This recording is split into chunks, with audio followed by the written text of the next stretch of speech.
وعلیکم السلام ورحمۃ اللہ وبرکاتہ۔ اللہ رب العالمین خیر و عافیت میں رکھے اور مزید مسائل کی تنقیح اور توضیح کی توفیق عطا فرمائے۔ سوال یہ تھا کہ خون نکلنے سے وضو ٹوٹ جاتا ہے۔ اس کا جواب یہ ہے کہ بعض علماء نے اس سلسلے میں اختلاف کیا ہے، لیکن درست اور صحیح بات یہی ہے کہ خون نکلنے سے وضو نہیں ٹوٹتا ہے۔ اسی لیے امام بخاری نے کتاب الوضو میں ایک باب قائم کیا ہے جس کا نام ہے باب من لم یر الوضو الا من المخرجین۔ اس بات کا بیان کہ پیشاب اور پاخانے کی جگہ سے کوئی چیز نکلتی ہے تو ہی وضو ٹوٹتا ہے، ورنہ نہیں۔ اور اس سلسلے میں وہ واقعہ امام بخاری نے ذکر کیا ہے جس کی طرف آپ نے اشارہ کیا ہے، یعنی امام بخاری کے نزدیک بھی خون نکلنے سے وضو نہیں ٹوٹتا ہے، اور ان لوگوں کی تردید بھی ہے جو لوگ خون نکلنے سے وضو ٹوٹنے کا خیال کر رکھتے ہیں۔ اور یہ واقعہ بخاری شریف کے علاوہ سنن دارقطنی جلد نمبر 1 صفحہ نمبر 231 پر اور روایت نمبر 858 پر ہے۔ اور باب ہے باب جواز الصلاۃ مع خروج الدم السائل من البدن۔ اسی طرح سے ابو داؤد میں کتاب الطہارہ باب الوضوء من الدم، اور مستدرک حاکم میں جلد نمبر 1 صفحہ نمبر 156 ہے، موارد الظمآن میں 250، روایت ابن خزیمہ میں جماع و ابواب الافعال اللواتی لا توجب الوضوء، ان چیزوں کا بیان جن سے وضو واجب نہیں ہوتا ہے، یہ ابن خزیمہ نے بیان کیا ہے۔ اسی طرح سے سیرت ابن ہشام کے اندر بھی موجود ہے۔ اب اگر کوئی یہ کہتا ہے کہ یہ نماز کے لیے خاص تھا تو نماز ہی کے لیے تو وضو کیا جاتا ہے۔ وضو کس کے لیے کیا جاتا ہے میرے بھائی؟ نماز کے لیے وضو کیا جاتا ہے۔ جب نماز کے اندر خون بہا، وضو نہیں ٹوٹا، تو نماز انہوں نے جاری رکھی۔ یہی چیز معلوم ہوتی ہے اس واقعہ سے۔ اس لیے جو لوگ کہتے ہیں کہ خون نکلنے سے وضو ٹوٹ جاتا ہے ان کی بات درست نہیں ہے۔ اسی لیے ابن حجر العسقلانی کہتے ہیں کہ امام بخاری نے واراد المصنف بهذا الحديث الرد على الحنفية في ان الدم السائل ينقض الوضوء، فتح الباری جلد نمبر 1 صفحہ نمبر 281۔ امام بخاری نے یہ حدیث لا کر احناف کا رد کیا ہے جو یہ کہتے ہیں کہ بہنے والا خون ناقض وضو ہے۔ اور اس صحابی کا نام عباد بن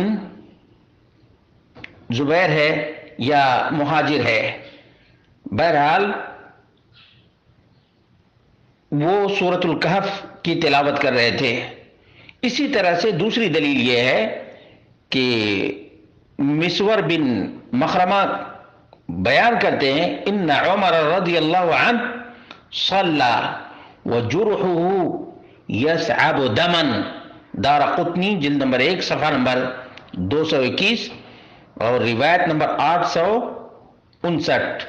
ابن حجر عسقلانی اس روایت کو صحیح قرار دیتے ہیں، فتح الباری جلد نمبر 1 صفحہ نمبر 281، کہ عمر بن خطاب رضی اللہ عنہ اس حالت میں بھی نماز پڑھتے رہے کہ ان کے زخم سے خون بہہ رہا تھا۔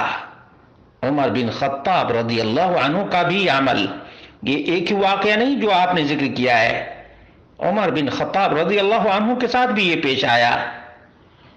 اسی طرح سے عبداللہ بن عمر رضی اللہ عنہما کا بیان ہے کہ عاصر ابن عمر بثرة فخرج منها الدم ولم یتوضا. صحیح بخاری مع فتح الباری جلد نمبر 1 صفحہ نمبر 280. بیہقی اور ابن ابی شیبہ میں بھی صحیح سند کے ساتھ موصولا مروی ہے.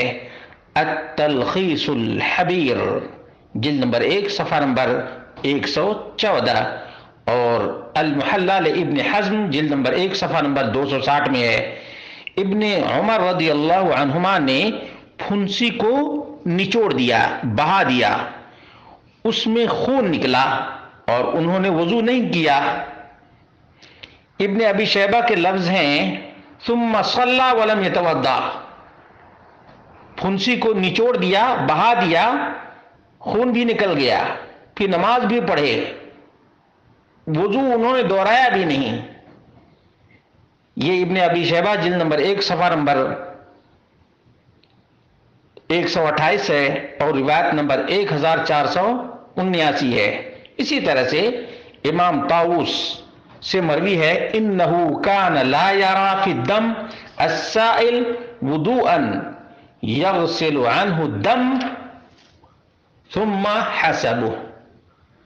یہ بخاری مع فتح الباری معلقاً روایت ہے جلد نمبر 1 صفحہ نمبر 280. ابن ابی شیبہ جلد نمبر 1 صفحہ نمبر 128 اور روایت نمبر 1473 کہ وہ خون نکلنے سے وضو کرنا ضروری نہیں سمجھتے تھے. خون خود سے دھو دیتے اور بس اتنا ہی کافی تھا، وضو نہیں کرتے. حسن بصری کا نام کون نہیں جانتا ہے؟ حسن بصری رحمہ اللہ کا فرمان ہے ما زال المسلمون یصلون فی جراحاتہم. بخاری مع فتح الباری جلد نمبر 1 صفحہ نمبر 280. مسلمان ہمیشہ اپنے زخموں میں نماز پڑھتے رہے ہیں. مسلمان ہمیشہ اپنے زخموں میں نماز پڑھتے رہے ہیں. مجاہد تھے. مجاہدین کے بارے میں تو اللہ کتنی بڑی بات ہے. اسی طرح سے ابو جعفر الباقر سے آمش نے پوچھا کہ نکسیر بہنے والے خون کا کیا حکم ہے؟ تو انہوں نے کیا جواب دیا جانتے ہیں؟ لو سال نہر من دم ما اعدت منه الوضوء. فوائد الحافظ ابو بشر المعروف سمغوہ فتح الباری جلد نمبر 1 صفحہ نمبر 282. اگر خون کی نہر بھی جاری ہو جائے تو میں اس سے وضو کا اعادہ نہیں کروں گا. اور اتنی پر بس نہیں بلکہ خون بہنے سے وضو نہیں ٹوٹتا. یہ مسئلہ مدینے کے فقہائے سبع کا ہے. امام مالک، امام شافعی کا بھی یہی بیان ہے. فتح الباری جلد نمبر 1 صفحہ نمبر 282. ان تمام روایات سے معلوم ہوا کہ خون بہنے سے وضو نہیں ٹوٹتا ہے. خون بہنے سے وضو نہیں ٹوٹتا ہے. اللہ رب العالمین سے دعا ہے کہ اللہ رب العالمین ہم سب کو فقہ فی الدین نصیب فرمائے اور جو دین میں آسانی ہے دلائل کی روشنی میں اس میں اپنی طرف سے تنگی پیدا کرنے کے بجائے اس آسانی سے فائدہ اٹھانے کی توفیق عطا فرمائے. اب کوئی آدمی حرم کے اندر ہو اور گرمی کے موسم میں کبھی ناک سے خون بہنے لگتا ہے، کبھی دانت سے خون بہنے لگتا ہے، اب وہ کہاں وضو کرنے کے لیے جائے گا؟ کتنی مشقت ہوگی، کتنی پریشانی ہوگی. کبھی جو ایسے موقع پر پھنس جائے وہ اس دین کی آسانی کا اندازہ کر سکے گا. مجھے امید ہے کہ اور بھی مسائل میں اس طرح سے غور و فکر کے دروازے کھلیں گے.